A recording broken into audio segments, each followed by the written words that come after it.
Hello, my friend. I'm so excited to know where you're watching from. A tiny peaceful village or a giant vibrant city. Write your city and country in the comments. And be sure to share this video. It really helps my channel. Let's go. It's Friday evening, and I'm heading home. Eliza, my right hand and trusted assistant, had been glued to my side all day, helping navigate an endless stream of decisions. The two of us were completely spent. The pace had been relentless. New deals were finalized, and the production line was firing on all cylinders. The week had felt never-ending, and all I could think about was stepping into a hot shower, cracking open a cold beer, and sinking into my favorite chair.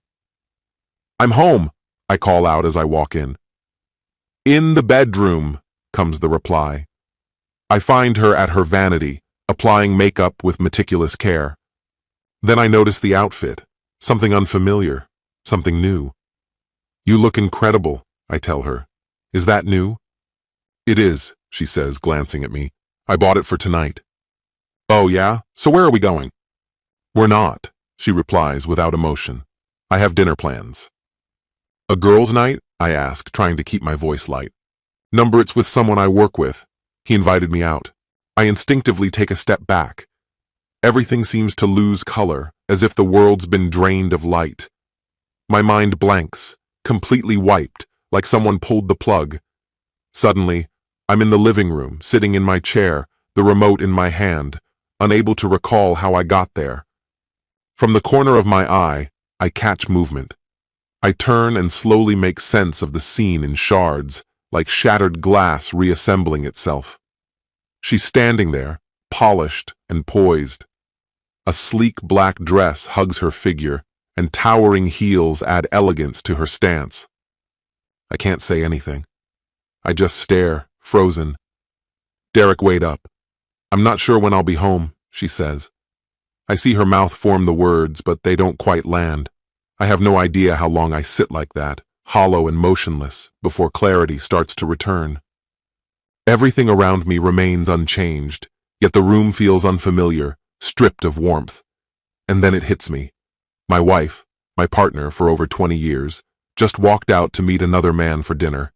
No discussion, no heads up, just gone. Did she honestly think I'd be fine with this? That I'd simply stay put, waiting for her to come back? I don't think I spoke a single word. A cold, suffocating emptiness begins to settle in my chest, swelling with each breath. And then comes the rush, a torrent of rage and adrenaline. A scream rips out of me, and it takes a second to realize it's my own voice.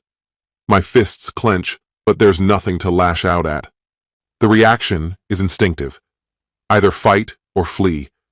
But with no one to fight, only flight remains. I need to leave. I need money. I need clothes. Where am I going? Doesn't matter right now. My body's already in motion. I find myself in the kitchen, unsure why. I pause for a moment, then slip off my wedding ring. I set it gently on the table. A note crosses my mind, but the ring says enough. In the garage, I haul out 2 large suitcases and a carry-on. I fill them quickly with whatever seems necessary and load up the car. My next stop is the home office. I grab essential papers, my laptop, charger, whatever might matter later. I press the garage door opener, step outside, hit the button again, and toss the remote onto the driveway. I won't be needing it anymore. As I drive off, I grip the steering wheel so tightly my knuckles go white. I dig into my pocket and pull out a money clip, maybe 50 or 60 bucks. I swing by a convenience store and withdraw the max from the ATM. Eventually, I check into a Motel 6 not far from where I work. After settling in, I spot a Denny's across the road. My stomach growls. I haven't eaten since morning. Despite the knot of anxiety, I figure I should try. Inside, a young woman with blonde hair and a typical Denny's uniform approaches. Her name tag reads, Mona. "What can I get you?" she asks. "Just coffee to start," I murmur. She returns with a steaming mug, and I go ahead and order a patty melt with fries. It's bland, dry, and tasteless, but I chew through most of it anyway. After a few refills of coffee, I settle the bill and leave her a modest tip, $1. Back in the room, I turn on the TV and collapse on the bed, using the armrest as a makeshift pillow. I lie there, staring at nothing, buried in a pit of sorrow and disbelief, until at last, sleep finally claims me. The next morning, I felt an urgent need to escape, to find space to think. I pointed my car toward the cabin in the mountains, craving isolation.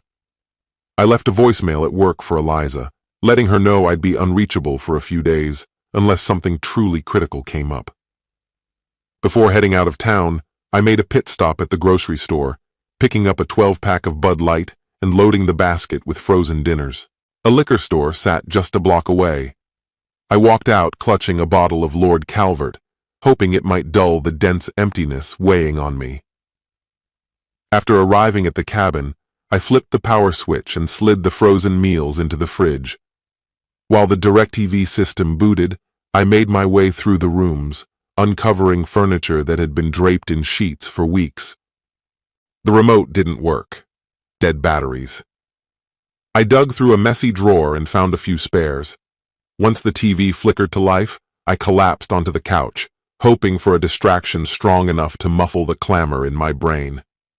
That mental racket had been with me the entire drive up. I changed into some old sweatpants and eased into the recliner. The news was a flood of darkness.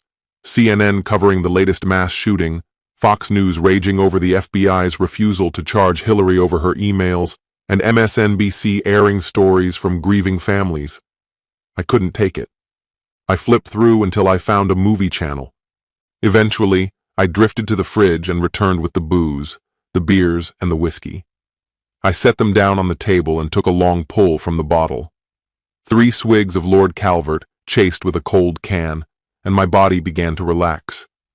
A few more drinks, and the edges of everything started to blur. That tight, angry feeling inside began to ease. Talia.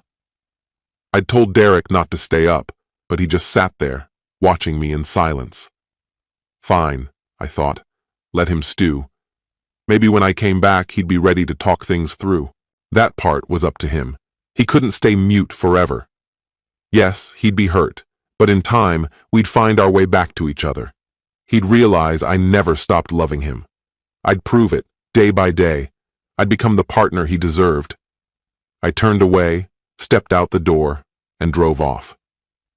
As I pulled away from the house, Julian crossed my mind. The thought of what was about to unfold made my skin tingle. I parked outside the hotel, my heart hammering, and walked into the lobby. Julian stood waiting, flashing that warm, familiar grin. "Hi, Talia." "You look incredible," he said. "Thank you," I replied. He reached for my hand and led me toward the restaurant. We were seated quickly, and a waiter appeared within moments. Julian ordered a bottle of champagne without hesitation. "I've been looking forward to tonight," he said, eyes locked on mine. "I'm really glad you came." "So am I told him. "Dinner, dancing, it's the perfect night." Deep down, I knew it was only going to get better. Julian said it would, and for a while, it felt like it might. We enjoyed our meal, seated right beside the dance floor. When the music started, he rose and held out his hand. No hesitation. A slow song filled the space, and he pulled me close. His movements were smooth, like he'd been waiting for this moment. After a few dances, we returned to our seats. Another bottle was opened and poured. Our conversation stayed light, easy. Then he leaned in, voice soft. "Let's take one more drink upstairs." The door clicked shut behind us, and eventually, we found ourselves in bed. The night unfolded just as we'd both expected. Afterward, we drifted to sleep, tangled in silence. The next morning, I showered, added a touch of makeup, and dressed quietly. Driving home, I prayed Derek was still asleep. I wasn't ready to face him yet, not like this. My thoughts scrambled for the right words. In the kitchen, I paused. Something on the table caught the light, drawing me in. I stepped closer. There it was. My thoughts stopped. I pulled out a chair and sat down heavily. I couldn't stop staring. The ring. "Number..." The word echoed through my skull. "Number, please, no." I couldn't touch it. Touching it would make it real. So I stared. Just stared. I don't know how long I sat there, numb. Eventually, my mind started to crawl back to life. I stood and walked toward the bedroom. The bed was untouched. In the closet, empty hangers swung like ghosts. I opened Derek's dresser. 2 drawers had been yanked out, the others left gaping and bare. I collapsed to the floor. The sobs ripped through me. He was gone. The man I loved had walked out. I dragged myself to the bed and clutched his pillow like a lifeline. His scent still clung to the fabric as my tears soaked into it. Morning broke. When I opened my eyes, the hangover crashed over me, thick, punishing, full of regret. I looked down and saw the stain where I'd thrown up on myself during the night. I wanted to disappear. Then, something rancid hit my nose. I stormed into the bathroom and stepped into the shower without even removing my clothes. The water washed most of the vomit away, but it couldn't rinse off the weight of my reality. That mess was still clinging to me, just outside the spray. Eventually, I relieved myself. Later, I poured a beer, hoping it might dull the hangover's grip.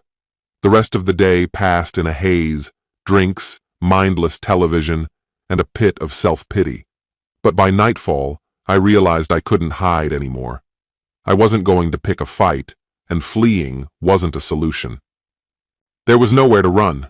The only way out now was straight through the heart of it.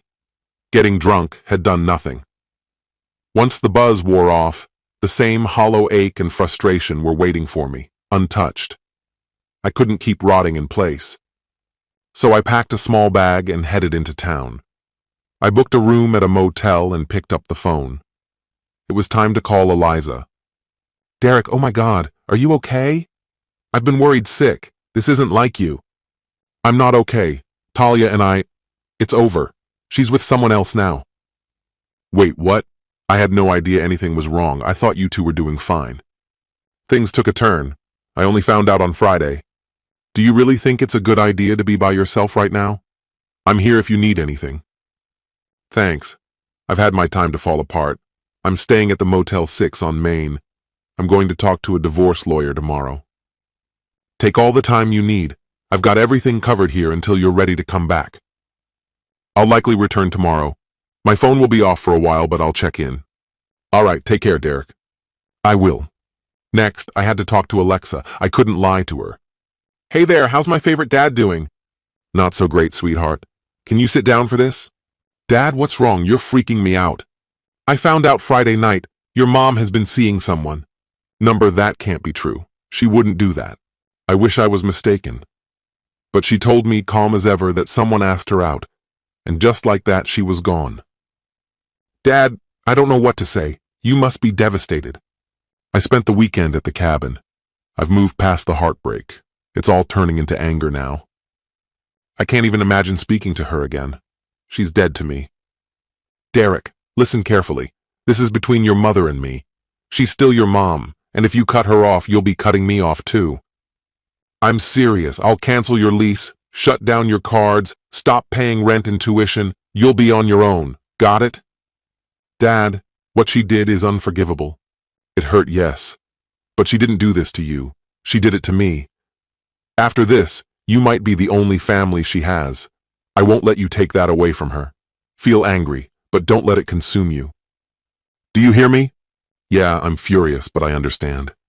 Give yourself a few days to cool down, then call her. I know it won't be easy, but it's the right thing to do." "I will. It's going to be hard, but I'll do it." "Thank you, honey. Just remember, I love you, and I still love your mom too." "I love you too, Dad. Bye." "Bye, sweetheart." Next chapter. I met with a divorce attorney and began the process. We negotiated terms until we had something we could both accept. Talia would keep the house, the cabin, and half of our shared savings. I signed the paperwork giving up any claim to those assets. She wouldn't touch the company. It was flourishing, far more valuable than either of the properties. We kept our own cars, and she continued using her work's health insurance plan. I covered the legal fees and left the rest in the lawyer's hands. Filing, service, all of it. I had hoped the papers could be delivered to her house, if that was doable.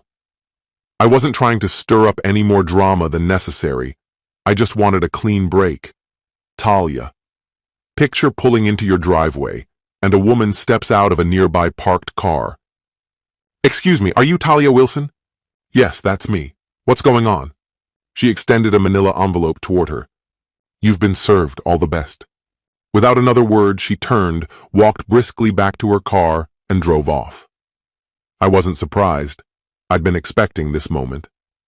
Even before opening it, I knew exactly what it held: the divorce paperwork.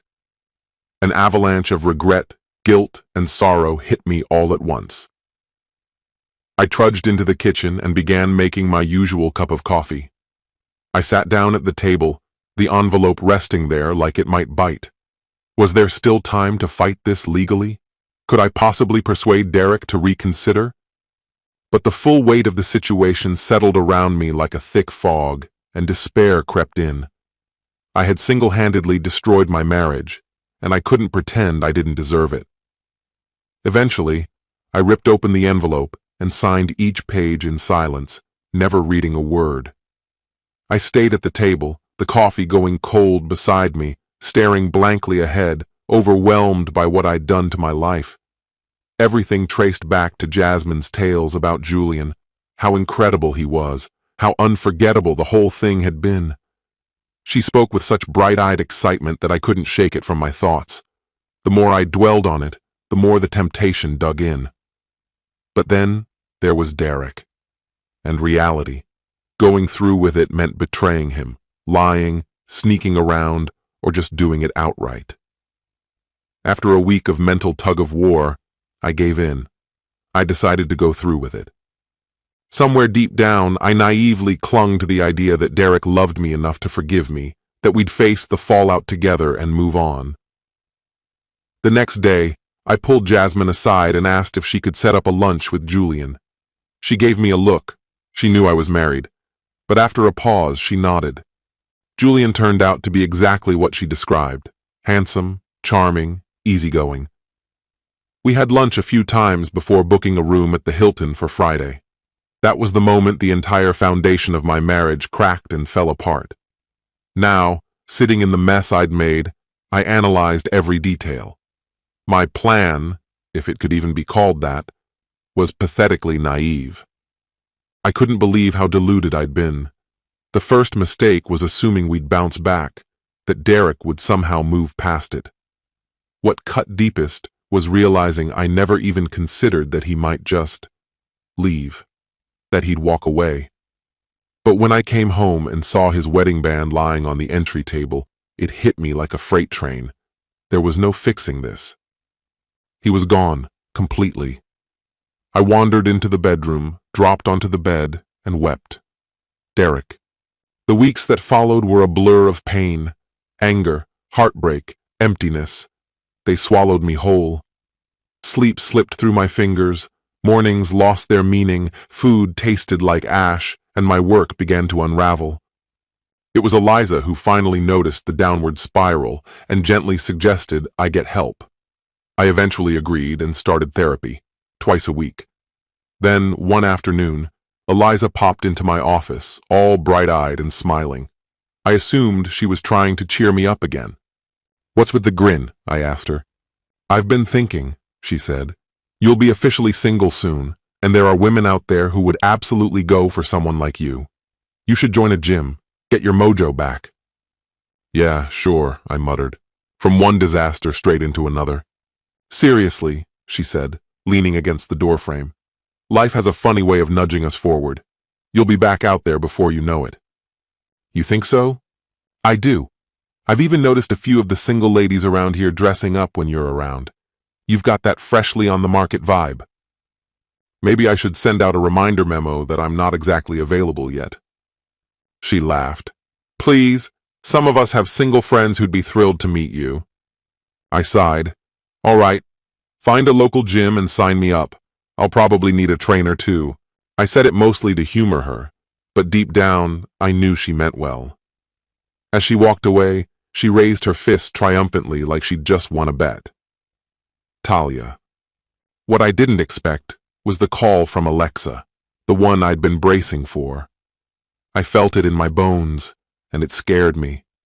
Losing Derek was already more than I could take. The thought of losing her too. It crushed me. I had just walked through the door, trying to shake off the day, when my phone lit up. I hesitated briefly, before letting my eyes drift to the screen. There was no doubt. It was her. Taking a steadying breath, I tapped to accept the call. Her voice was tight with feeling as we began to speak. She told me she'd made a vow to her father. She wouldn't abandon me or seek revenge. What mattered most to her, she said, was how I was holding up. I told her I was managing, though inside I felt like a shell of myself. I had just made the most catastrophic decision I'd ever faced. Before she ended the call, she delivered one last blow. "I'm livid that you hurt Dad." Then she added, "I wish I'd been there to slap you myself." Goodbye, Mom. She never used my name. She always called me Mom. Hearing her say it for the last time shattered me. I ended the call with tears sliding down my cheeks in silence. I sat motionless for a while, quietly thanking God that I hadn't completely lost her. During our next conversation, she gently encouraged me to consider seeking professional help. I knew she was right, and I promised I would. I made an appointment with my doctor, who prescribed antidepressants and recommended I start therapy. The medication began to lift the fog. I could function again, almost like I used to. I could handle my job and look after myself. Fortunately, my insurance covered therapy, and I began attending sessions 3 times a week. My therapist never made me feel ashamed. She chose her words carefully, calling it a misstep. That's what it was, a misstep, the gravest one of my life. Once the divorce was legally settled, I chose to find a place of my own. I landed on an apartment just a few blocks away from my business and signed a month-to-month lease. The landlord pushed for something long-term, but I told them I'd walk if they insisted, so they relented. I went shopping and bought everything I'd need for my new, single life. There was no going back to my college habits of cheap noodles and canned food. That chapter was closed. I kept meals simple, basic cereals, sandwiches, a few beverages. Most nights I dined out. My schedule was full between therapy sessions, gym workouts, and running my business. I barely had time to breathe. One evening, I had the TV on for background noise while browsing on my laptop. I discovered a free online poker site and found myself spending more and more time there. It was easy to multitask, playing cards and watching shows at the same time. Eventually, word got around the gym that I was single again, and a few women began to flirt. I didn't encourage them. I didn't want to mislead anyone or cause pain. I never acted on any of their interest. I knew I wasn't ready. Meanwhile, something strange started happening at work. Every few days, an unfamiliar phone number would show up on my desk with a cryptic little note.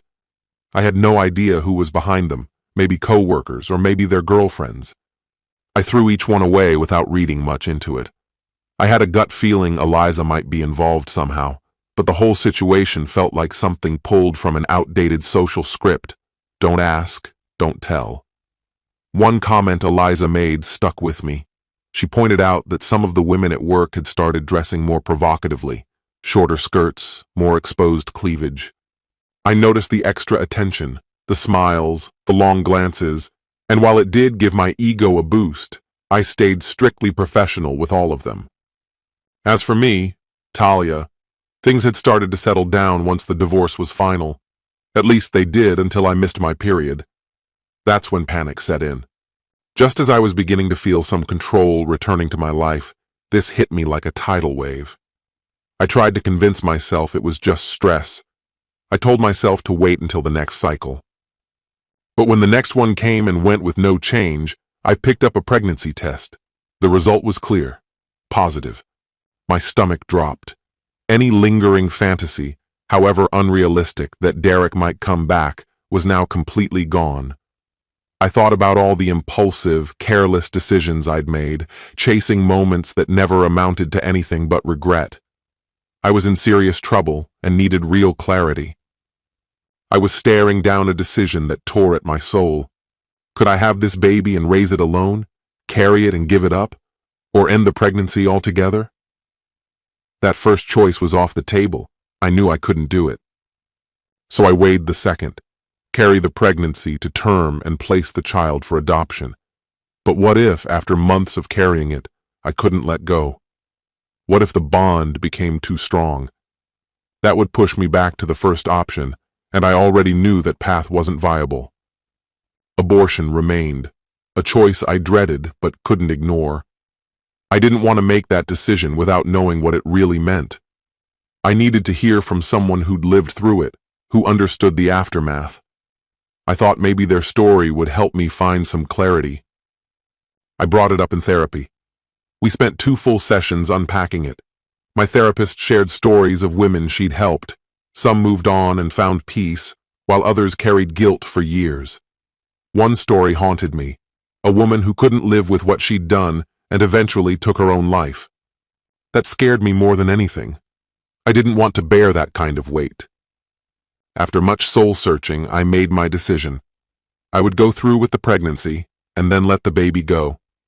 I had gone in for a standard checkup with my primary care physician, who confirmed the pregnancy and scheduled a follow-up visit for the next month. Because of my age, he was especially cautious and wanted to monitor things more closely. I thought back to how careful we'd been during Alexa's pregnancy, all the steps we took to protect the baby's health. This child deserved that same level of attention. None of this situation was his doing, and I wanted to give him the best start possible, especially for the adoptive family waiting for him. My personal trainer, Derek, was a gruff, straight-talking German man in his 50s.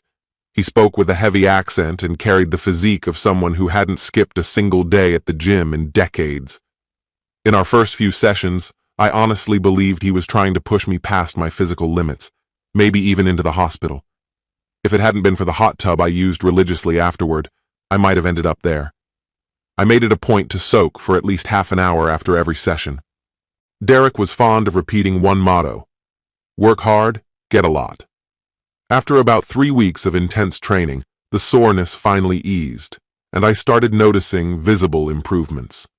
He alternated the focus. One session would emphasize heavier weights, the next would prioritize high repetitions with lighter loads. Each workout started with cardio. The changes were undeniable. Fat was disappearing, and muscle was starting to take its place. By the time the month ended, I had reached my weight goal. Derek scaled back the heavy strength work, and we transitioned into building endurance, more reps, lighter weights, and extended cardio routines. The results stunned me. I even had some definition forming around my abs. Meanwhile, my therapy sessions were progressing better than they ever had. The group fitness classes at the gym had a profound impact on my mental health. I began to feel like myself again, no longer bogged down by grief, anger, or resentment. After 6 straight weeks of sticking to the routine, Derek, who I teasingly nicknamed Adolf, left me with a tailored plan to maintain my progress. I shifted my schedule to work out in the evenings twice a week. With the new time slot came a new crowd, mostly professionals like me, trying to balance demanding jobs with personal time. An unexpected perk was that some of the women in these classes looked amazing, and I was finally noticing again. I brought it up during therapy, and my counselor gave me a sly smile before reducing our sessions to once a week. Something told me she'd be wrapping up our time together soon. That's when Alexa called. "Hey, Daddy." "Hi, sweetheart, how are you doing?" "I'm great. You won't believe this. Seriously, you'll never guess." "All right, lay it on me." "Mom's pregnant." "Jesus. You're surprised?" "She just told me this morning." "Well, that's a curveball. The universe must be out for revenge." "That's exactly what I thought, but she's taking it in stride. She's going forward with the adoption." "That's probably the best option. Still, her age worries me. This isn't like last time." "She's not young anymore, but the doctor says everything's going smoothly. She's really stepping up." "That's encouraging. I'm sure her doctor will connect her with a good OB/GYN. Oh, and she's putting the cabin and the house on the market. Sounds like she's planning a big life change. Has she mentioned anything concrete?" Not yet, but I think she's gearing up to leave. So, what are you doing this summer? Well, if you're coming back, I'll need to find a new place. My apartment is way too cramped. Didn't work out with the intern? Nope, that ended. I'm thinking about relocating. What about you and your situationship? I let him go, he got too clingy. Time to start looking for a house then. That's the idea. I want a place with a pool and a hot tub. When does your semester finish? Next Thursday afternoon. Need help with the move? Oh my God, yes. I have way too much stuff to fit in my car. Okay, I'll rent a truck and a trailer for your car. I'll be there Friday morning. You take care of the U-Haul. I'll start packing and grab some boxes. Great. Tanya and Ash said they'd help too. Awesome. I'll see you then. Bye, sweetheart. Love you. Love you too. It took me only 3 days to lock down the perfect house. It had 3 bedrooms, a full ensuite attached to the primary, and half baths in the others. The backyard featured a large swimming pool with a diving board and a net for volleyball. The hot tub could comfortably hold 6 people. I realized I'd need to pick up some grilling skills. The enormous brick barbecue setup looked like something straight out of a cooking show, practically a full outdoor kitchen. Once I got back to the apartment, I kept things pretty minimal. But the new house called for an upgrade. I spent the weekend drifting from one showroom to another, figuring out what I'd need. Come Monday, I stayed put, waiting on a flood of deliveries. I had every intention of letting Alexa take the lead on the interior design. She had an eye for the final touches. I also splurged on a slick 60-inch LG TV that fit just right with the recliner I'd picked out. With those details locked in, I made the switch, moved the cable and internet service from my apartment over to the house. The Thursday before the big move, I rented a pickup truck, packed a cooler, and threw together a few sandwiches for the trip. I figured I'd swing by a gas station along the way for some sodas and junk food. On Friday, I was up before sunrise, showered, dressed, and out the door by 6. I sent Alexa a quick message to say I was on the road, and she fired back her usual, okay. The drive went off without a hitch, just the way I like it. As soon as we rolled into the driveway, Alexa grabbed my arm and pulled me toward the entrance. Come on, I've been dying to see it, she said. I laughed. All right, hold on. I unlocked the front door and she darted inside like a shot. She zipped through the house and stopped short at the sliding glass door leading to the backyard. No way, Dad. This place is insane. That pool? Unreal. And wait, is that a hot tub and a grill? Seriously? Glad you're impressed, I said, smiling. It's all yours now. Come help me get your stuff. We lugged her boxes into her room, and I collapsed into my recliner, happy to rest for a moment. Not half an hour later, I saw her streak past me, in a swimsuit. The sliding door banged open, and seconds later came the splash and a squeal. Either she was loving it, or the pool heater had failed. I pulled on my swim trunks and joined her, launching a cannonball that soaked her from head to toe. She laughed and gasped. Wow, Dad, look at you, she said, grinning. Been hitting the gym or something? The ladies are going to be all over you. Hey, everyone. She cupped her hands and shouted to no one in particular, check out my dad. Total hottie alert. Who wants him? All right, I said, laughing. Let's not get the neighbors too excited. They might call the cops. Do you have a girlfriend yet? She asked. Not at the moment, I replied, still easing back into things. I get that. You'll meet someone eventually. Anyway, about that hot tub, should we fire it up?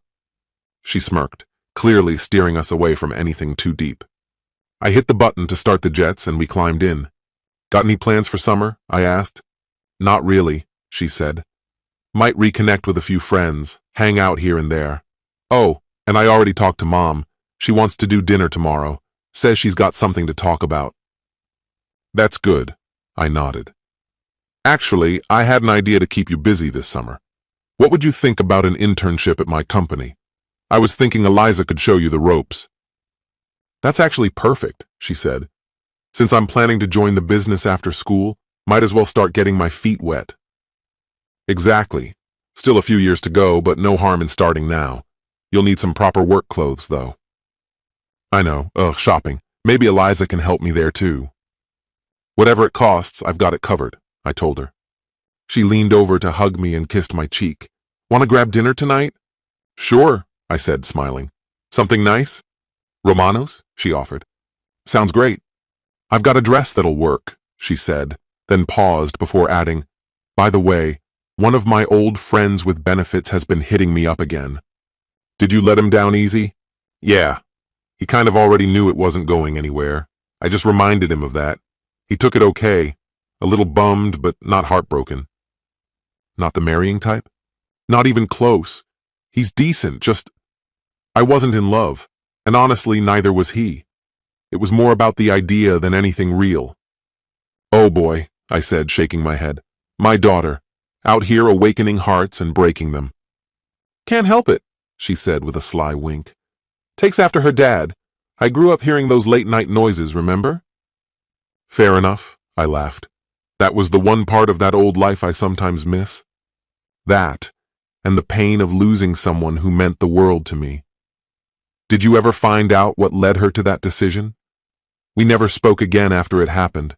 I think, for her, it marked a definitive ending, something she felt no need to drag out. She signed the papers immediately and sent them back to my lawyer without a word. Anyway, enough of the heavy stuff. I'm going to start getting ready. Go ahead and reserve us a table. I picked one of my best suits from the closet and began dressing long before Alexa was anywhere near done. It didn't take her long to appear. When she finally stepped into the room, I froze. She had on a dress, an actual dress. She stopped in the doorway and struck a playful pose. I was speechless. You look amazing. Can't believe my little girl's all grown up now. Thanks, Daddy. You're looking rather dashing yourself. People might think you're my charming old man. Great. That makes me the creepy older gentleman. Maybe if I had a rock on my finger, the story would change. People will always come up with their own stories. True enough. Let's head out. I'm starving. You got it. Hop in. When we pulled up to the restaurant, a young valet rushed over to open Alexa's door. I kept a close eye on him. Her dress was short, more revealing than most would expect. He definitely noticed. I'm fairly sure she even threw him a quick, subtle wink. I couldn't help but chuckle. Inside, I handed my black Visa to the owner, who personally led us to our table. He assisted Alexa into her chair and, not so subtly, took a quick peek at her neckline. I didn't blame him. She was showing just enough to draw attention. Shall we get a bottle of Dom? Of course, darling. I nearly choked and she cracked up laughing. You're too much. Sorry, sweetheart, I couldn't resist. Just trying to play the role of your trophy wife. I shook my head and focused on the menu instead. Hey babe, look, we've got a perfect view of the bandstand. We should dance later. Absolutely. I still remember a few moves. Haven't forgotten the tango. It's your favorite, isn't it? We finished eating just as the musicians began warming up. A new chapter was underway. I gave Alexa control over decorating the house. We needed way more than what I'd originally bought, so I handed her my credit card and let her take charge. As the new furniture trickled in, the house started to come together. She had incredible taste, and soon everything felt like home. Alexa slipped naturally into running things, handling meals, keeping things tidy. I could already tell she'd make an exceptional wife for someone someday. One Monday morning, Eliza followed me into the office. She sorted out my calendar before the department heads came in for our daily briefing. Eliza took detailed notes and asked sharp questions throughout. After the meeting, I turned to her with something on my mind. Eliza, I've been talking with Alexa, and I think it's time she gets some exposure to the business. Would you be open to mentoring her, showing her how things run? Sure. Are we talking a single day of shadowing or a longer stint? I was thinking the whole summer, if that's workable. If not, I can figure out something else. Sounds like she's serious about this. I think so. She mentioned she doesn't have firm plans right now, still has a year left before finishing school. I thought some real-world experience would do her good. I'm on board. Bring her in. We'll put her to work. Perfect. I don't want her just lounging by the pool all summer. Derek worry, I'll keep her busy, but first she'll need some proper work clothes. Right now, her wardrobe's not exactly office-ready, but I also don't want her dressing in a way that'll turn every guy's head. Then I'll just put her in a burqa. She's gorgeous. People will look no matter what. I could always circulate a memo. No staring at the boss's daughter. Stop it. I'll help her put together a suitable wardrobe. And the guys, she can handle herself. Fair enough. She's in your hands then. I'll give her a call. Let's kick things off tonight. You're in charge while I'm away. And here's the company card. Let finance deal with it. She marched out, fist raised in victory. Absolutely. No question. Time to go shopping. When I walked through the door that evening, the scent of dinner hit me immediately. Hi, honey. I'm home, I called out. Alexa giggled, wrapped her arms around me, and gave me a quick kiss on the cheek. Almost done cooking, she said warmly. You've got time to squeeze in a shower. But as I stepped into the living room, I came to a dead stop. The furniture had vanished beneath a mountain of shopping bags, shoeboxes, and a sea of boutique-sized paper sacks. The branding on the bags left no doubt. Oh my God, Alexa. Did you buy out the mall? I asked, laughing as I took in the chaos. Let's just say we made an impression. Honestly, it was all Eliza. She had us going into every store. I looked over the impressive stack of high-end fashion. Well, I said, you're going to look like you own the place. That's the idea, she grinned. Dress for the role you want, right? Something told me Tuesday was going to be interesting. Alexa was scheduled to start an hour after I clocked in. When I left the house that morning, she was still in the bathroom, perfecting her makeup. I knocked lightly before heading out. She stepped out briefly, makeup half finished, and I couldn't help smiling.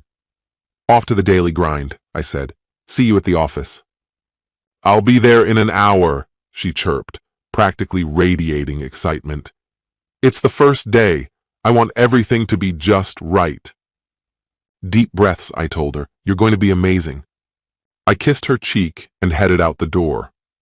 At work, Eliza and I went over the day's schedule. A glance at my watch told me it was already 7:50.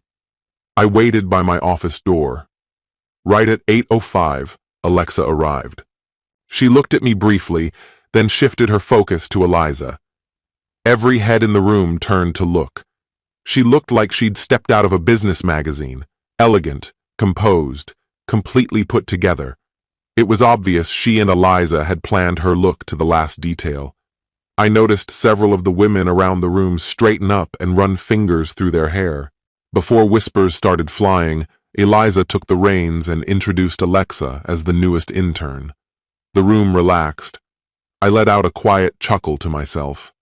No one had a clue she was my daughter, and I intended to keep it that way as long as possible. Back at my desk, I turned to the backlog of work that had piled up. Later that Friday, I called Eliza into my office. All right, come on in. So, how's she holding up? Give it to me straight, no sugarcoating. She's doing great. Seriously, she's sharp. For a third-year business student, she's picking it up really quickly. She asks smart questions and pays close attention. I'm honestly impressed. Perfect. That's good to hear. Eliza chuckled as she walked out, clearly amused by how proud I was. I turned back to my screen and opened the specs for the wind turbine company we'd recently acquired. They'd contracted us to build the drive systems for their massive turbines. Then the intercom buzzed. Derek, Janet just arrived. Great, send her in. Janet was our representative from the metals supplier. Since we were a key client, she always made us a priority. Her materials went into everything, from our production lines to test models and early-stage prototypes. Janet, good to see you. Come on in. Hi, Derek. Just thought I'd drop by, see how things are going. We reviewed the recent orders and went over any issues. I told her everything had been smooth lately. Then something Alexa had said during one of our recent conversations popped into my head. I needed to start looking ahead in other areas too. I'd always found Janet attractive. She had that confident redhead energy, and there'd been some playful back and forth when we first started working together. I figured now was as good a time as any to take a chance. We had a solid working relationship, the account was stable, and the timing felt right. Maybe there was room to explore more. All right, work stuff is done. Any plans for dinner tonight? Nothing special. Why, are you offering? She asked with a teasing smile. We both knew where this was going. Where are you staying? Holiday Inn. Perfect, let's meet there. 6 work for you? First drinks on me, I offered. She laughed. Well then, how could I possibly say no to that? I grinned and sent a quick message to Alexa. No dinner tonight. Acting on your advice, I reached out. Her response arrived with a bubbly emoji that practically glowed. A little after 5, Eliza appeared in my doorway. Mentally, I was already halfway into the weekend. Need anything before I head out? She asked. Nothing urgent, I said. Have a great weekend. She smiled warmly. You too. Around this office, privacy was more myth than reality. Very little stayed under wraps for long. As she walked away, I made my way to what I jokingly called my retreat, a cramped bathroom with a hidden closet beside it. That's where I kept a backup outfit, just for nights like this. I took a quick rinse, freshened up, and changed clothes. I considered loosening up with a drink, but decided to save that spark for Janet. If the evening didn't lead where I hoped, I'd only have myself to blame. Word had probably gotten around the office grapevine that my marriage was unraveling. Before heading out, I double-checked my desk, then left. I pulled into the Hilton parking lot at 5:45. I grabbed a stool at the bar and ordered my usual, whiskey, neat, in a square glass, and waited. When Janet entered, my pulse jumped. She wore a lime green halter that clung in all the right places. Her skirt, light and flirty, hit just above mid-thigh. You could make out sheer shorts underneath. She topped it off with matching green heels. In a word, breathtaking. I rose as she approached.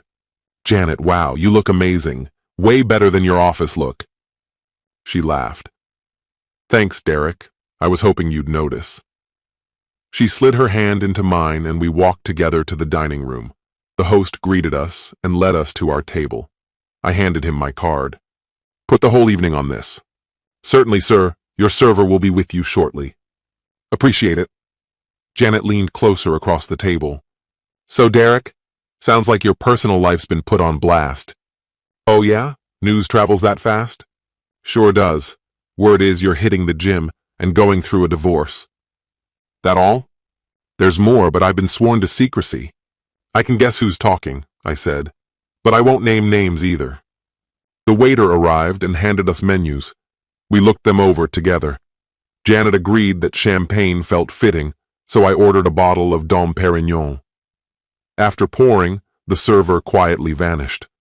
I lifted my glass with a smirk. They say champagne's the fastest way to get undressed. Think that's true? She leaned in, grinning. Want to hear a secret? Always, your secret's safe with me. With me, champagne's optional. I've been into you since day one, she admitted. But you were married, so I kept it business. Now, I'm dying to see what that gym time has done. You think we can wait until after dinner? I asked. Skipped lunch today. She laughed. I've waited this long. I'll survive another hour. Mind if I ask, why no husband? I'm sure you've had plenty of offers. I was married when I first started in sales, she said. All the traveling. My ex found someone else. I wasn't about to give up my career, so we split. After that, I didn't see the point in trying again.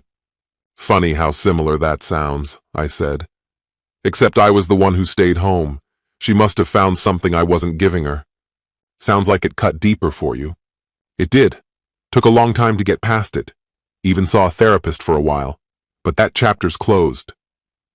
She must have meant something, Janet said. You seem like a guy who's worked through it. Just then, the food arrived, and the conversation paused. Once we started eating, she glanced up. You've got a daughter, right? Tell me about her. She's in college now, big brown eyes, sharp as they come, studying business. Says she wants to run my company one day. She sounds brilliant. You've built something impressive. You're one of my top clients. She's got a good head on her shoulders. And just between us, she's interning with us this summer. Eliza's showing her the ropes.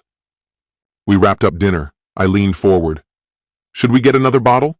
Maybe take it upstairs? I was counting on that, she said. I signaled the waiter, ordered another bottle, and signed the bill. Janet took my hand, and together we walked to the elevator.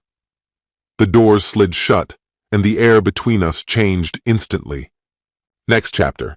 It was just after 10 when I finally walked through the door. As expected, Alexa was stretched out by the pool. I passed her in silence and made a beeline for the hot tub. She watched me sink in without saying a word. "Hey, Dad, looks like you had quite the evening.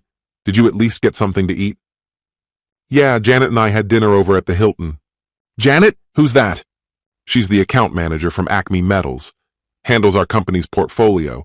So it was a business dinner, huh?" "You could call it that. We had a nice time." "Well, it's about time you enjoyed yourself a little. How are things between you and Eliza?" "She's been outstanding. Always on time, always knows what needs doing. She's one of those people you can trust to keep things running while you're away." "Has she said anything about me?" "She has. She's pretty impressed. Told me you're a fast learner. Said you absorb things like a sponge. Especially impressive for someone only halfway through business school." "I'm really looking forward to working there. Everyone's been so friendly." "Have you told them you're my daughter yet?" "Nope, not a word. Let's keep it that way. Derek want them treating you differently because of me." "Got it. Hey, when was the last time you took a real vacation? I don't mean a weekend trip, something longer." Probably a couple of years back." "Why?" "You should really think about taking one. 2 weeks minimum, sun, beach, maybe a pina colada or 3. "Oh yeah? Where do you suggest? Bahamas, Cancun, Aruba, Hawaii?" "Any of those sound perfect. Think about it. Are you planning to join me?" "I wish. I just started the job. No vacation days yet." "Tough break, all work, no play." Yeah, I'm going to take a nap. Catch you later." "You've earned it, sounds like." I just grinned and headed to my room. Monday morning came fast. After my usual strategy meeting with Eliza and the department leads, I found Alexa's suggestion echoing in my mind. She had a point. I hadn't truly unplugged in ages. The last time was 2 years ago, a 2-week trip to Hawaii with Talia. Right then, I made a decision. "Eliza, can you come into my office for a minute?" "Of course, Derek, what's up?" "Alexa's been on my case about taking a real vacation. Says I need 2 weeks of sunshine and total relaxation. Got any ideas where I should go?" "Aruba's supposed to be incredible." "Sounds good. Can you book me a flight and find a decent hotel for this Saturday?" "Great choice. You'll love it. Betty in HR went last year. She said it was amazing." Aruba it is. The next chapter started with a view of the island from 30,000 feet. As the plane descended, I watched the coastline stretch into view. The landing was smooth, and for once, my bags arrived with me. After a quick shuttle ride, I reached the resort Eliza had picked out. The bellhop brought my things up and even helped unpack. I gave him a solid high five on his way out. I stripped down to my boxers and collapsed onto the bed. A nap was just what I needed.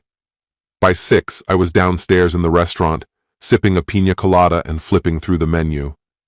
"Just one tonight, thanks," I told the host. Not a bad start to a proper getaway. Dinner hit the spot.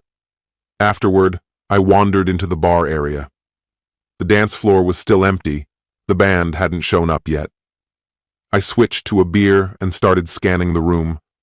Most of the crowd was couples, though a few tables were occupied by groups of women. By the time I was on my second beer, the band began setting up and doing sound checks. I started looking around for a potential dance partner. Once the music kicked off, the unattached women began gravitating toward the part of the room I silently dubbed the singles corner. If I wanted to dance, I'd have to move fast. After about 4 slow songs, the energy had started to fade. The women had mostly drifted back to their seats. You can't always be the first to move in a crowd, I guess. But just then, I spotted someone who stood out. She looked to be around her early 30s. I approached and asked if she'd like to dance. She agreed, and we stepped onto the floor as a slow, smooth tune played. It gave us a moment to chat casually. Her name was Betty, and she mentioned she was visiting from San Francisco. She said she worked as a secretary for a stockbroker. As we moved together, she kept a respectful space between us. After the song ended, I thanked her and stepped aside. The whole interaction felt oddly platonic, more like dancing with a cousin than a date. I figured I'd grab another beer, and if the evening didn't pick up soon, I'd call it a night. I tried asking 2 more women to dance, but nothing changed. The awkwardness lingered. On my way back to the hotel room, it struck me. Maybe I was the one making things feel off. After being out of the dating world for so long, I wasn't even sure I remembered how to be in it. I told myself to stop forcing things. Just relax, let the night, or the trip, guide me. The next morning after breakfast, I recalled something Eliza had told me. Spend some time in the sun. Sounded like decent advice. I wandered down to the beach and found a couple of empty lounge chairs beneath an umbrella. Not far off was a cozy little bar right by the sand. I ordered a piña colada and grabbed a bottle of sunscreen. Once I was settled in, I relaxed and watched as groups of women laughed and splashed in the surf. One in particular stood out, a tall blonde sitting under her own umbrella about 25 yards away. Curious, I quietly switched into observation mode. She had fair hair and skin that hadn't seen much sun. Wanting to keep up with at least part of my routine, I decided to go for a run. I made my way down to the packed sand by the shoreline and began jogging. After about 2 miles, I turned around and pushed the pace on the way back. Returning to my spot, I kicked off my shoes, peeled off my shirt, and headed into the ocean for a quick swim. After cooling down, I walked back and flopped into my lounge chair, stealing another glance at the blonde. I think I offered a small, easy smile. Immediately, the thought crossed my mind. Did I just come off like some middle-aged creep? I rubbed sunscreen across my arms and chest, then leaned back. But the heat got intense fast, and I didn't want to fry myself on day one. So I packed up and headed back to my room for a quick nap before dinner. Dinner was solid: steak, salad, and a slice of pie. It hit the spot. I didn't really feel like mingling at the bar afterward, so I went back upstairs, watched a couple of movies, and eventually dozed off. The next day, after breakfast, I made my way down to reserve another umbrella spot. As I got closer, I noticed her again, the same blonde, seated just a few tables away. I sat near her, and she looked up and gave a faint smile. A few men came by, tried their luck with some small talk, but didn't stick around long. Eventually, she wandered down for a swim. I grabbed myself a cold drink. Once I finished it, I stood and stretched. "I'm heading back to the bar," I said casually. "Can I get you anything?" She paused for a second, then smiled. "Sure, one of those colorful drinks with the little umbrellas. I never remember what they're called." "I got you covered," I replied. The bartender grinned and began pouring generous amounts of rum into a fruity mix. I carried it back to her and set it gently on the table. "Your umbrella special," I said.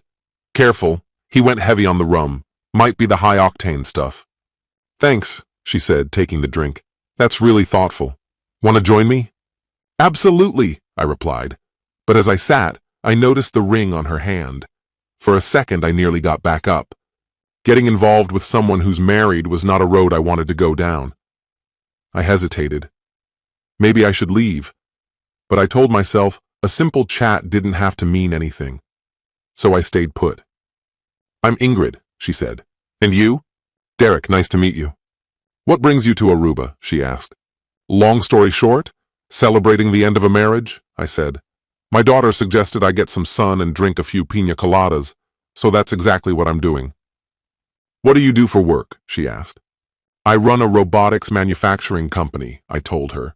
"We build high-speed machines, CNCS, milling systems, even 3D printers." "Like R2-D2?" she said, smiling. I laughed. "Not quite. Ours aren't that cute. More the industrial type. They don't beep. They work." "That actually sounds pretty cool," she said. "And what about you? I see a wedding ring, but no husband nearby." "He's in Italy," she said. "We're on separate vacations. We live up in Minnesota, but I like coming here for the sunshine." "Separate vacations?" I asked, raising an eyebrow. "Is that a regular thing?" "Once a year," she said. "Sven heads to Italy. He's into full-figured women with hairy legs. I swear, it's a fetish at this point. Honestly, I don't know how much longer I can deal with it." My marriage fell apart after my wife had an affair. I suppose I'm a bit traditional, committed to one woman at a time. That kind of mindset isn't for everyone, I get that. What kind of guy do you go for? Hard to say, I don't know you well enough yet. Maybe I will, in time. Did I mention my daughter? Yeah, I brought her up. That definitely changed the mood. It was too soon for that part of the conversation. Her name's Alexa. She's in college, just finished her junior year. Only one more lap to go. What's she studying? Business. She's hoping to step into my shoes when she graduates, keep the company and the family. That's the plan, at least. And you? What about you and your husband? What do you both do? He works in investments, spends his days handling clients' portfolios. And you? Do you work? No, I spend his money. That got a laugh out of me. Then I paused. How about dinner tonight? Maybe a little dancing afterward. I've been told I've got decent rhythm. That sounds lovely. Does 7 work?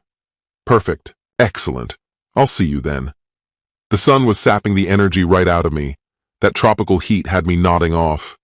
Thanks for the drink. See you at 7. It's a date. I showed up at the restaurant about 1/4 to the hour, slipped the owner a 20 and let him know I was meeting the most gorgeous blonde on the island. Asked if he could set us up close to the dance floor. He grinned, and the bill vanished. When she walked in, it was like the air changed. Conversations quieted, people turned their heads. A few wives elbowed their husbands. I stood to greet her, and she wrapped her arms around me. The owner pulled out her chair. I passed him my card and found my seat without tripping. Looking at her, all I could say was, "Wow." She chuckled softly. "You look incredible," I said. "Thanks, Derek. That's kind of you." The waiter came over. I asked for a bottle of Dom Perignon. "Ooh, champagne," she said with a smile. "Nice pick." We skimmed the menu and both landed on the prime rib. Not the perfect match for champagne, maybe, but it felt right. We sipped and chatted until the meals arrived. The conversation flowed easily. Once we were done eating, I gave the host a small signal. He led us to a different table, one marked reserved, and pulled the sign away. I asked for another bottle of Dom. While we waited, I leaned in a bit. "How do you feel about tango?" I asked. She just smiled. When the waiter brought the second bottle, I slipped him another 20 and asked him to pass a note to the band leader with our request. We clinked glasses, took a sip, and I led her out onto the dance floor. I've always considered myself a decent dancer. I was intrigued by Ingrid. Didn't take long for her to start revealing herself. The first tune was slow. She fit against me like she was meant to. "So," I said, "will you answer my question now?" "Which one?" "The one about what kind of man catches your interest." "Oh, that," she said, teasing me with her eyes. "I like a guy with dark hair, just a touch of gray at the edges and a good jawline. And he has to be tall enough that I don't have to ditch my 5-inch heels." The band launched into the tango I'd asked for. We moved together effortlessly, in sync with the tempo as it rose. I gave it everything I had, and she matched me step for step. When the music stopped, I guided her back to the table. "I don't want to lose another second of this trip," I said. "Come to my room." The elevator doors closed behind us. We had it all to ourselves. The next day we decided to check out the island. The front desk told us the shuttle ran hourly, so we signed up. Turned out the island wasn't all that big. Most of the interesting spots were bunched up on the southwest side, so the tour looped around. We ended up burning nearly an hour doing nothing. Back at the resort, we asked about other activities. We booked a snorkeling excursion instead. That ended up being the highlight. The Southern Caribbean was alive with vivid, colorful fish, like swimming through a living rainbow. We also found out the island's real charm came alive at night. We treated ourselves to a massage and confirmed that neither of us would be playing pro golf anytime soon. But when the sun went down, we found our rhythm. Club hopping, drifting between lounges, soaking up the music, and dancing under the stars. They say time flies when you're having fun, and it really does. The next morning, I accompanied her to the airport. After we checked in her luggage, we spotted a nearby Starbucks, squeezed into one of those tiny cafe tables, and took a seat. Her hands rested gently in mine across the tabletop. There was still a bit of time left before she needed to go through security. In another version of life, maybe on some alternate timeline, we might have become something real. I kept pulling myself out of that fantasy. This was a brief moment, not a lasting one. I wasn't alone in that thought, I could tell. She had a world waiting for her back home, a husband, close friendships, and I had my own set of obligations, a business to run, and a daughter still working her way through college. We talked for a while longer until she glanced at her watch and gave me a quiet smile. "I should get going," she said softly. I gave a small nod. "Let's skip the emotional send-off, yeah?" She hesitated. "One last thing. Can I take your picture? Just something to remember this trip by." She laughed, a short, warm sound. "Okay, just one." I pulled out my phone and snapped a full-length photo.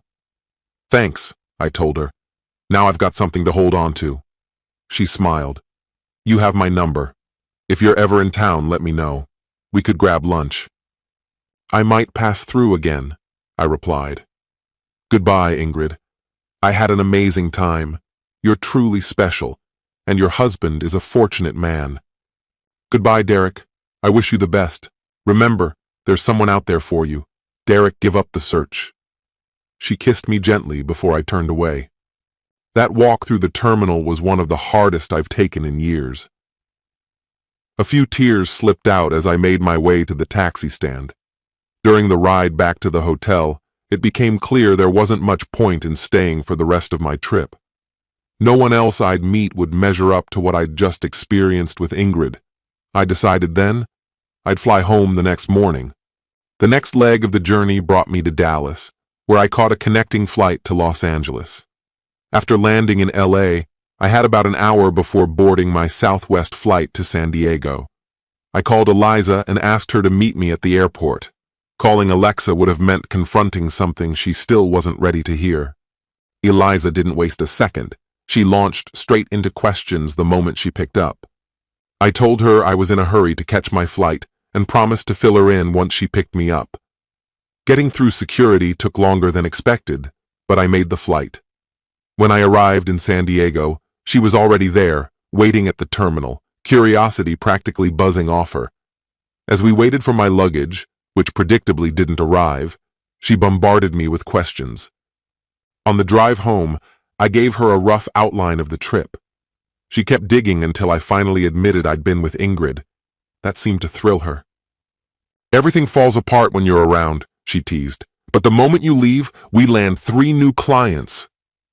They all want us to revamp their production lines. The engineers are already out gathering specs," she added. "It's going really well." "That's great news," I said. "You know I trust your instincts." She went on. "They've got a 3D printer handling all the component fabrication. And the cement formula? Nailed it. The contractor's already doing tests. He says it'll cut building time in half." "I never doubted you," I told her. "Sometimes I think you know more about the company than I do." We pulled into my driveway. I grabbed my things and stepped out. "Maybe I'll swing by the office tomorrow," I said. "Depends how bad the jet lag hits me." "Okay, take it easy, Derek. I'm glad the trip was worth it." I walked into the kitchen and started the coffee maker. I needed something steady, my own blend, strong and familiar. Mug in hand, I headed to the desk in my home office. I powered on my computer and opened my email. For the next hour, I sifted through messages, deleting the junk and answering the ones that mattered. When I finally leaned back in my chair, I closed my eyes for a moment. Ingrid came rushing back into my thoughts. My pulse quickened.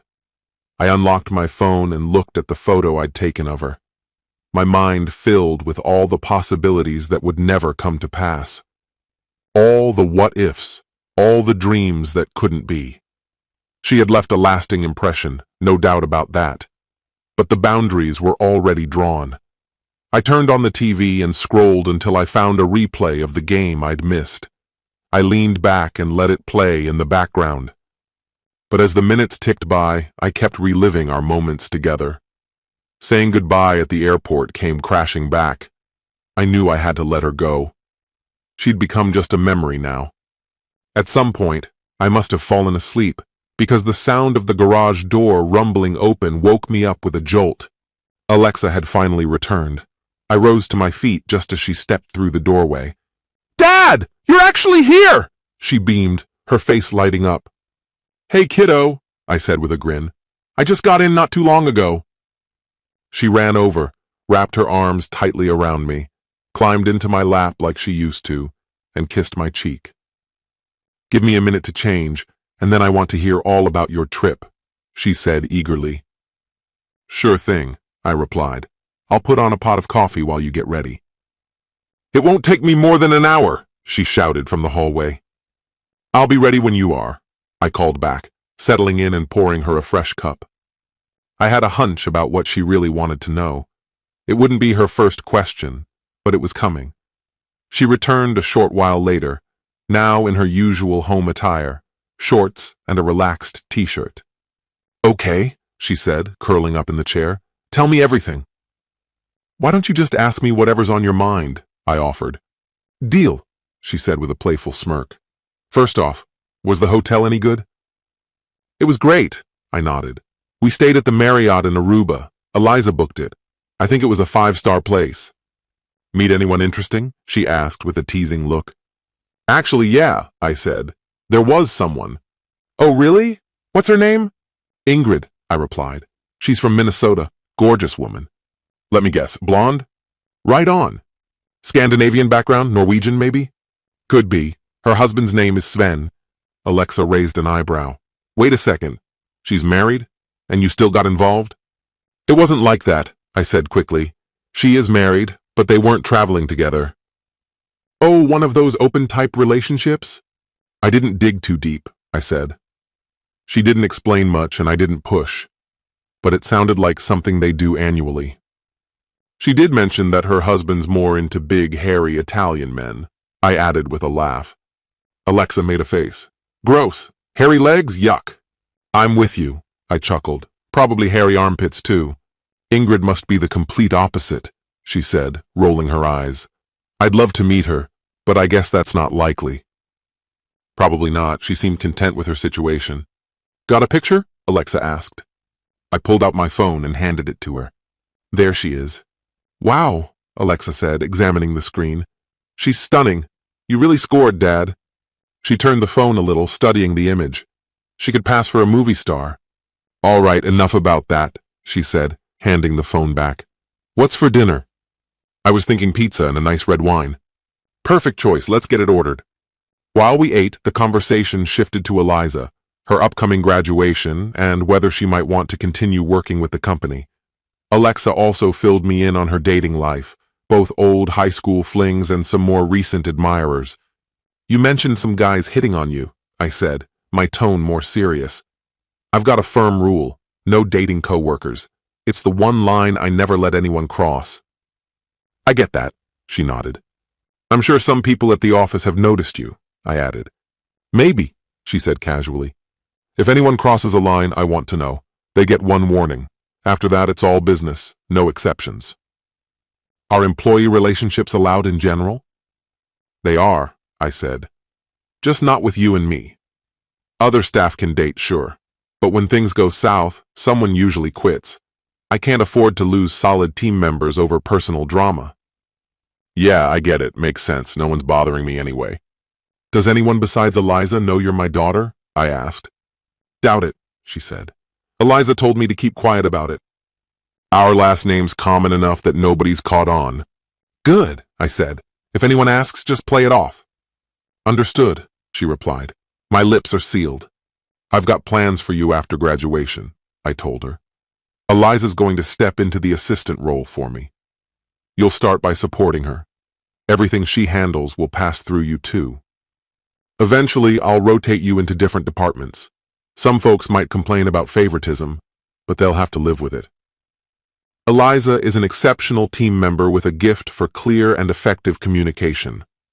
It's obvious why she's become indispensable, Her presence makes my professional life noticeably easier. That's precisely why I ensure her compensation reflects her value. I'm not taking any chances with someone trying to poach her. After dinner, Alexa grabbed the remote and predictably settled on a romantic comedy. I drifted in and out of sleep through most of it before calling it a night and heading off to bed. Life was unfolding smoothly that summer, both in business and at home. Each day felt like a quiet success.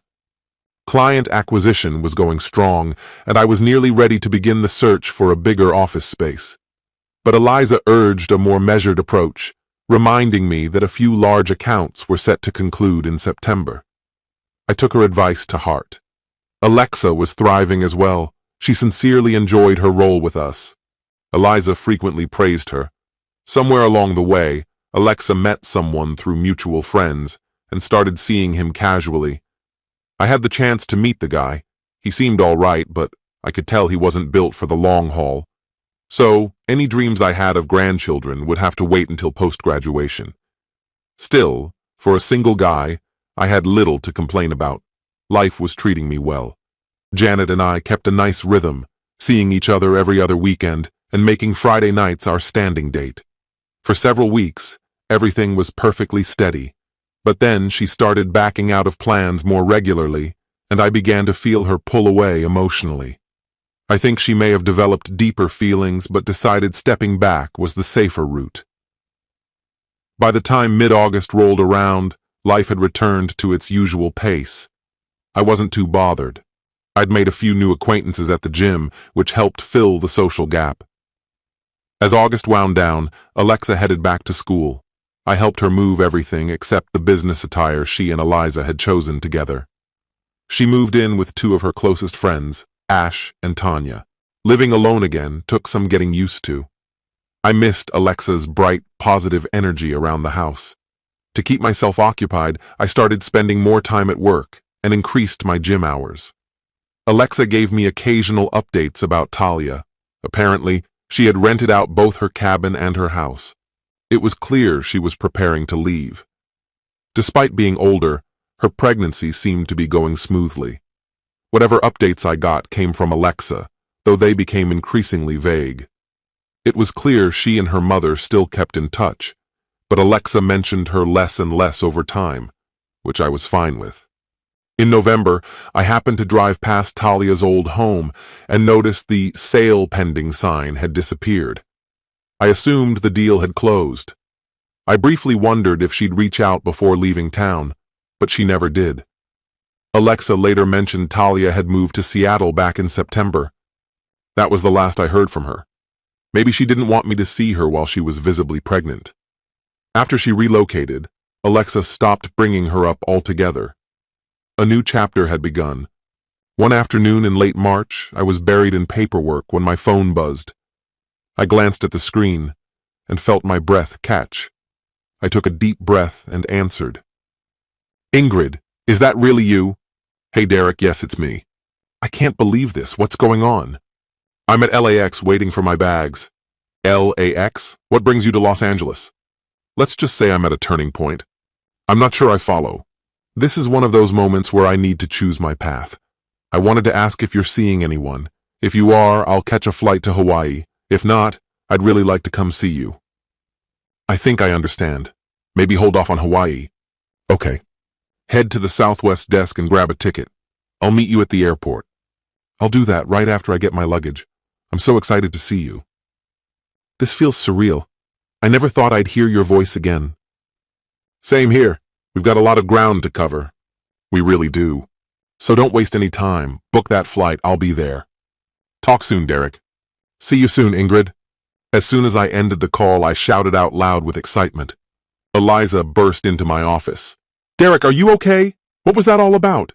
"You won't believe it. Remember the woman I met in Aruba?" I think I do." "Wasn't her name Ingrid?" "That's her, and she's flying into San Diego. She just called out of the blue." Things were starting to shift around her. It looked like we'd be apart for a little while. "That's all right. I'll keep you posted. It's not like we've been especially talkative over the phone lately anyway. As soon as I hear anything, I'll reach out. Honestly, with how worn out you look, you should probably call it a night. You're not doing anyone any favors like this. Okay, listen, do me a solid. Call Southwest and book a flight for Ingrid Jorgensen from LA to here. Perfect. Now get going. I'll take care of everything left on your desk. I grabbed my coat and headed out, my thoughts already racing toward Ingrid and what her arrival might mean for everything. My mind was an overwhelming storm of scenarios. Still, I managed to make it home without causing an accident. A message from Eliza came through, Ingrid's flight information. I rushed around the house, tossing things into a bag, vacuum roaring in the background. Every single dish made it into the dishwasher. I checked the hot tub, just the right temperature. Dirty clothes went straight into the wash, and I swapped out the sheets on the bed. I changed into something more relaxed and stepped outside. But right before I hit the freeway, traffic near exit 125 slowed to a crawl. I lost patience fast, swung onto the shoulder and took the exit anyway. Back on I-94, I had to fight the urge to speed. I made myself breathe deep, focus, ease off the gas. When I finally reached the airport, I pulled up to the curb only to be waved off by a security guard. Forced to circle around and park, I couldn't help but silently question the guard's family tree. Eventually, I spotted her near the baggage claim, standing by herself next to the carousel. I slipped up behind her and murmured, "Hey, sweetheart, want some candy?" She turned and collapsed into my arms without saying a word, her face pressed against my chest. Naturally, I held her tight. When she looked up at me, her eyes shimmered with tears. I kissed her softly and pulled her close again. My heart thundered in my chest. I could barely speak. The feeling of holding her again was surreal. Images from Aruba came flooding back, vivid memories of laughter, ocean air, shared glances. Our eyes were misty as we waited side by side for her luggage. "Ingrid," I said, "you have no idea how happy I am to see you." "I do, Derek," she whispered. "I feel it too. There's so much I've been wanting to say." She dabbed at her eyes, then reached over and wiped mine with the same tissue. "Let's wait till we're in the car." "You talk, I'll drive," I told her. She latched onto my arm, and we walked together to the car. I threw her suitcase in the back and left the cart where it was. Once we were on the road, she finally began. "Okay, here's the deal. After the trip, I went home and saw my doctor, part of the agreement we made before either of us traveled alone. While I was there, Sven called. He said he was extending his vacation for another week. That immediately set off red flags. He didn't offer any explanation, just that he'd talk when he got back. 5 days later, he returned and told me he wanted a divorce. He said he'd fallen for someone else. By then, I'd already sensed it, so it didn't hit quite as hard. Still stung, though. He admitted the other woman was already in town, staying at a hotel until we could sort things out. We went through the motions, and his lawyer took care of the paperwork. He moved in with her. I stayed in our place until everything was finalized. That's when he told me he'd been flying out here 3 or 4 times a year, secret visits, going back 2 years. He broke the promise we'd made to each other, and I had no clue. He bought out my share of the condo, and I found a small apartment to rent, just enough space to breathe and figure out what came next. You were the first person who came to mind, but I knew I had to heal a bit before I reached out. I didn't want to unload all that emotional baggage on you. When I felt like I could handle it, I flew to LA and made the call. "I hope this isn't overstepping," I said carefully. "But are you okay financially?" She gave a little smile. "Better than just okay," she said. Sven had this uncanny gift for finding great investments, like some sort of sixth sense.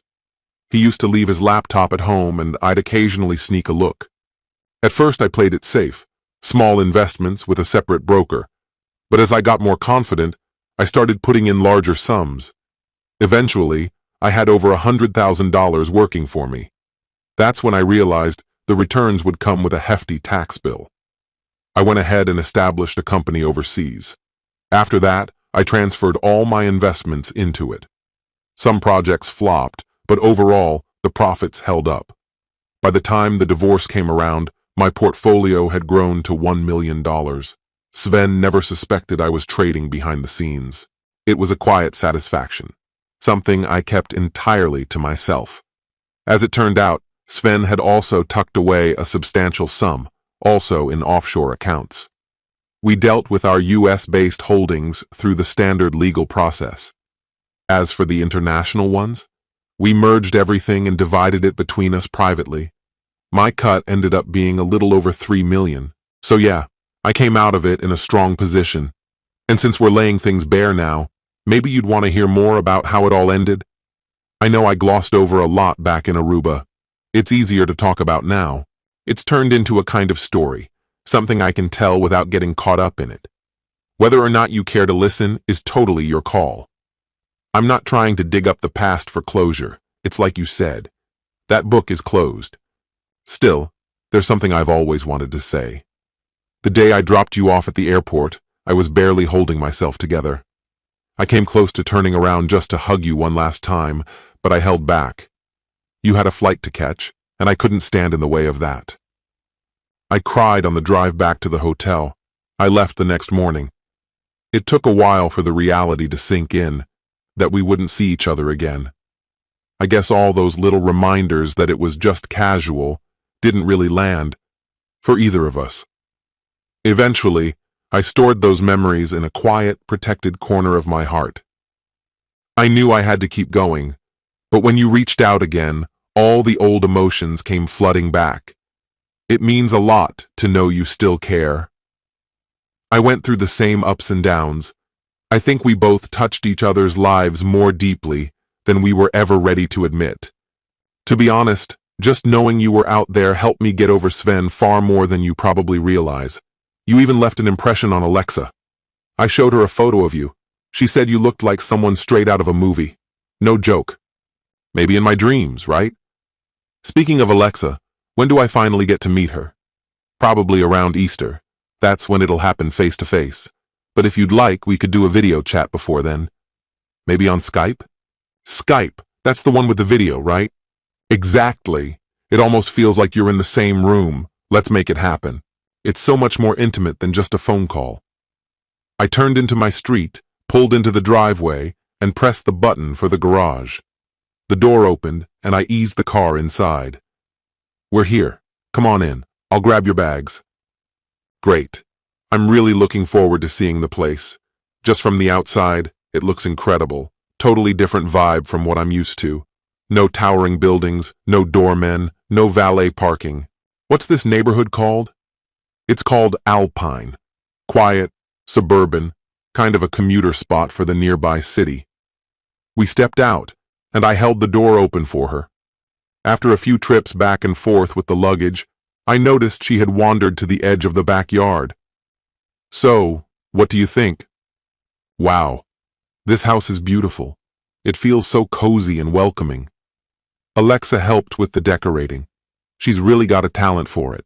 She definitely nailed it. I'm dying to try the hot tub and that pool. It's heated, so we keep it open all year. In winter, you just have to make a quick dash back inside afterward. This setup is amazing. Whoever designed this place was a genius. Honestly, I could see myself staying here forever. Let's go find Alexa. I think it's time you two officially met. We headed into my home office, and I fired up the computer. Ingrid stood beside me as I launched Skype and adjusted the webcam. I sent Alexa a quick message. Skype, she responded with her usual laid-back, okay. A few minutes later, her face lit up the screen. She shifted the webcam a bit and settled in. Hi, Daddy? Hey, sweetheart, what's going on?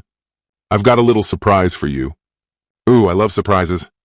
Remember when I called from Aruba and told you I'd met someone really special? Yeah, I remember. Her name is Ingrid. I gently pulled Ingrid into view. Alexa, this is Ingrid. Her mouth fell open, and her eyes went wide as the realization hit her. Slowly, almost instinctively, she lifted her hand to her lips.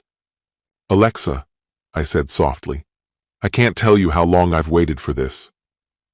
Her gaze bounced between us in disbelief. Dad? Ingrid? Oh my God, It's really you two. Ingrid, you're actually here. I mean, there. Words failed her. The shock had clearly knocked the wind out of her. This feels like a dream. I don't even know what to say.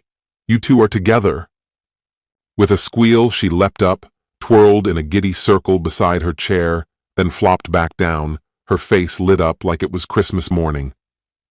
This is unreal. I'm so excited. I might actually pee. I can't believe this is happening. It's happening, I assured her. She flew in earlier today. No way.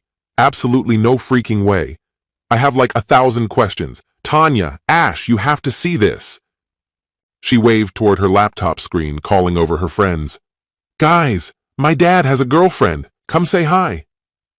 Two curious faces appeared behind her, peeking in from the side. Hey Derek, hey Ingrid, one greeted with a wave. Nice to meet you both, the other chimed in. Derek, seriously, major win. And Ingrid, the first added, you're gorgeous. I think I'm the lucky one, Ingrid said with a warm smile. Actually, I said, grinning, I think we both lucked out. Alexa clapped in delight. You have no idea how happy this makes me. I never thought I'd see the day. Neither did I confessed. She called me out of the blue, and the next thing I know, she's here. Alexa's jaw dropped again. Wait, hold on. Does this mean I've got a stepmom now? Let's not get ahead of ourselves, I said with a laugh. She just got here. She shot me a sly look. Come on, it's obvious. You two are meant to be. I can feel it. Ingrid didn't answer. She just leaned over and pressed a soft kiss to my cheek. Alexa smirked. You're done for, Dad. Completely whipped. You don't even stand a chance. She beamed again. But seriously, you two are perfect together. Couldn't have asked for a better day, she added with a sigh. I feel the same, I told her. I'm already counting the days till Easter, she said, excited. Ingrid, we have to go shopping. I know all the best places. I'm in, Ingrid laughed. There's no such thing as too much shopping. We should head out, I said. She's already had her turn in the hot tub. Now it's time to show her the pool. Okay, bye, Dad. Bye, Ingrid. See you both at Easter.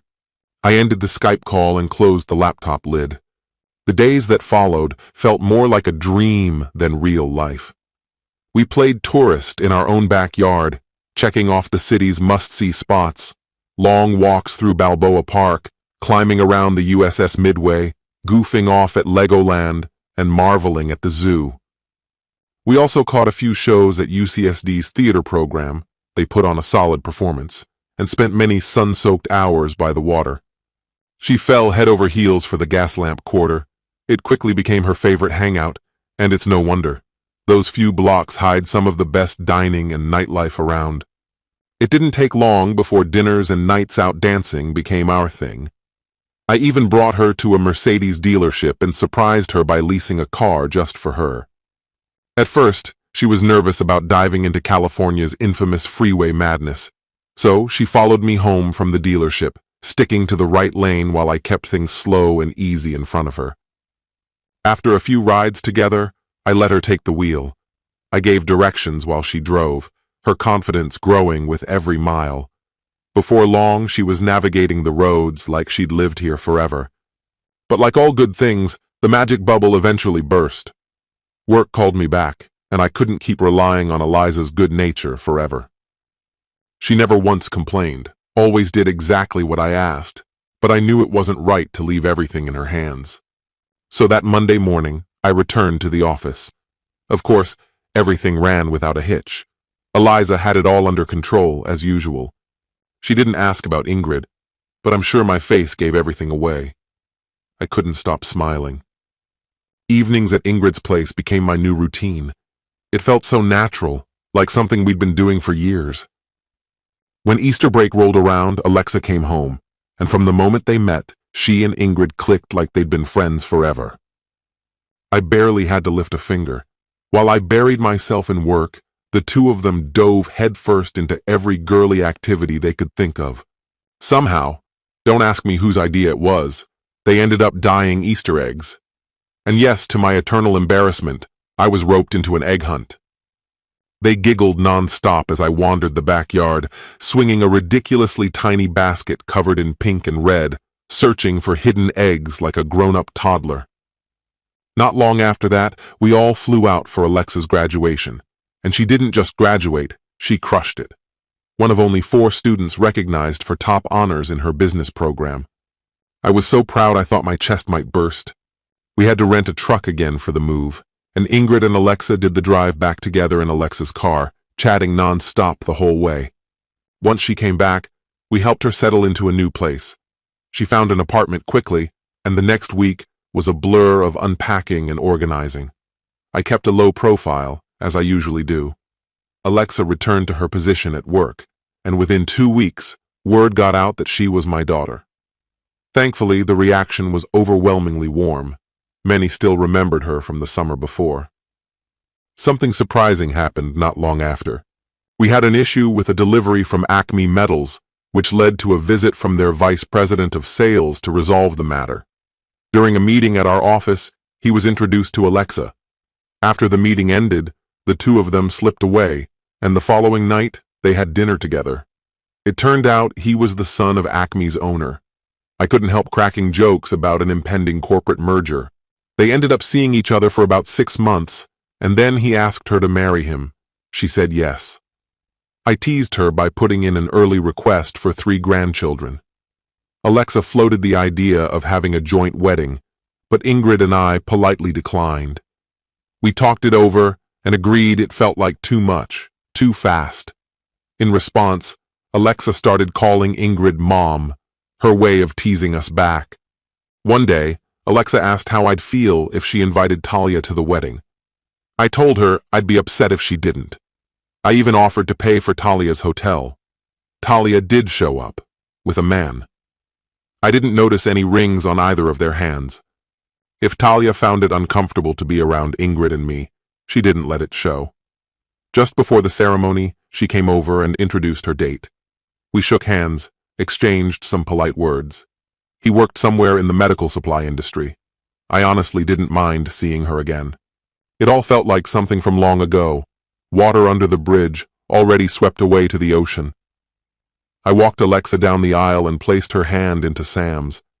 He seemed a little on edge reciting his vows, but he got through it without a hitch. Ingrid oversaw the reception details. There was live music, endless food, and an open bar. The party carried on late into the night. We danced to every song, even one that I shared with Talia. We talked about how happy we were for Alexa. No old resentment surfaced. I had the feeling she had found peace with it all, just as I had. At dinner, we were seated with Sam's parents, Talia, and her companion. I looked around the table and felt a real, quiet joy about how the night had unfolded. Nothing clouded the day for Alexa and Sam. Our story has come to an end. What do you think about this story? Share your thoughts in the comments. And if you enjoyed the way I tell stories, head over to my channel and check out my other videos. May the force be with you. See you soon, my friend.